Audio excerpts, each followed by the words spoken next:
pembelajaran online ini di masa pandemi COVID-19, kalian tetap semangat meraih cita-cita kalian. Baik anak-anak, untuk materi pembelajaran hari ini kita akan bahas tentang psikologi remaja dan permasalahannya. Lebih jelasnya, mari kita tonton video berikut. What will you do for your life?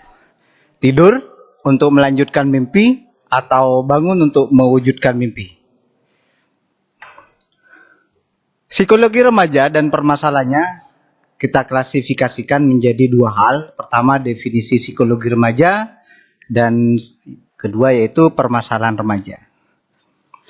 Psikologi dalam pengertian definisinya adalah ilmu yang mempelajari tentang perilaku dan fungsi mental manusia. Sedangkan remaja sendiri adalah masa transisi dari anak-anak menuju dewasa. Menurut Lembaga Kesehatan Dunia WHO, batasan usia remaja yaitu 12 tahun sampai dengan 24 tahun. Remaja dibagi dalam beberapa fase. Yang pertama fase remaja awal yaitu 12 sampai 15 tahun. Fase remaja madya 15 sampai 18 tahun. Fase remaja terakhir yaitu 18 sampai 21 tahun. Beberapa perubahan yang dialami oleh remaja, pertama peningkatan emosional, perubahan fisik, perubahan psikososial, yang keempat adalah perubahan nilai.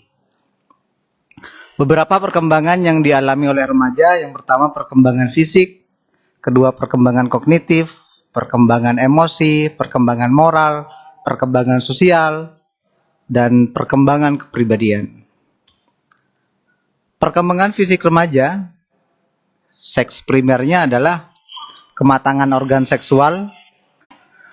Seks primer, kematangan organ seksual, kalau laki-laki dan perempuan, kalau perempuannya sendiri yaitu menstruasi, kemudian kalau cowok itu biasanya mimpi basah. Untuk seks sekundernya, bagi laki-laki tumbuh kumis, jenggot, tumbuh jakun, suara membesar. Kalau perempuan, tumbuh bulu di ketiak, kelamin, kemudian payudara membesar, kemudian pinggul juga melebar. Perkembangan kognitif remaja yaitu mulai berpikir logis, belajar membedakan hal konkret, nyata atau dengan abstraknya, kemudian membuat rencana, keputusan, dan menyelesaikan masalah. Kemampuan nalar yang ilmiah, kemudian memikirkan masa depan dan eksplorasi untuk pencapaiannya, berpikir efisien dan belajar introspeksi diri, kemudian yang terakhir mengembangkan wawasan tentang agama, moralitas, keadilan, dan identitas diri.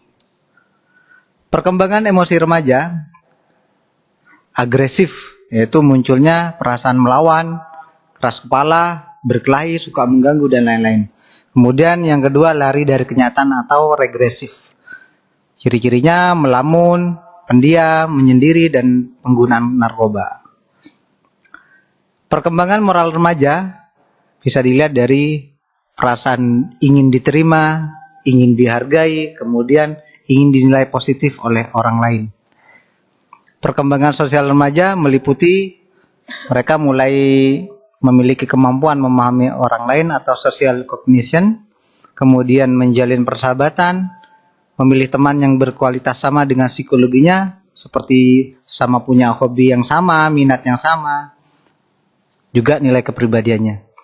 Yang terakhir munculnya kecenderungan untuk menyerah dan mengikuti cara temannya berbuat atau conformity. Perkembangan kepribadian remaja, yang pertama ciri-cirinya biasanya mereka akan mencari jati diri, kemudian mencari tokoh panutan atau idola. Permasalahan remaja, kalau disimpulkan, pertama kecanggungan dalam pergaulan dan kekakuan dalam gerakan mencari tokoh panutan. Kedua, ketidakstabilan emosi. Ketiga, adanya perasaan kosong akibat perombakan pandangan dan petunjuk hidup. Yang keempat, adanya sikap menentang dan menantang orang tua. Kelima, pertentangan dalam dirinya sendiri sering menjadi pangkal penyebab pertentangan dengan orang tua. Yang selanjutnya, kegelisahan karena banyak hal diinginkan tetapi remaja tidak sanggup memenuhi kesemuanya. Nah, anak-anak, untuk tugas mandiri ada beberapa pertanyaan yang harus kalian jawab berdasarkan asumsi kalian. Yang pertama, kalian sebagai remaja pasti mengalami permasalahan tersebut. Langkah-langkah apa yang akan kalian lakukan dalam menghadapi permasalahan diri kalian? Yang kedua, bagaimana cara kalian memerankan orang tua di rumah dalam masalah yang kalian hadapi? Yang ketiga, apa motivasi atau alasan kalian harus bersikap mandiri dalam menyelesaikan masalah kalian? Silakan dikumpulkan via Google Classroom yang akan kita share di grup kelas masing-masing. Selamat belajar di rumah, semoga selalu sehat dan jangan lupa untuk bahagia. Baiklah anak-anak, demikianlah video pembelajaran. Semoga bermanfaat untuk kalian dan kita akan melanjutkan dengan video pembelajaran selanjutnya. Assalamualaikum warahmatullahi wabarakatuh.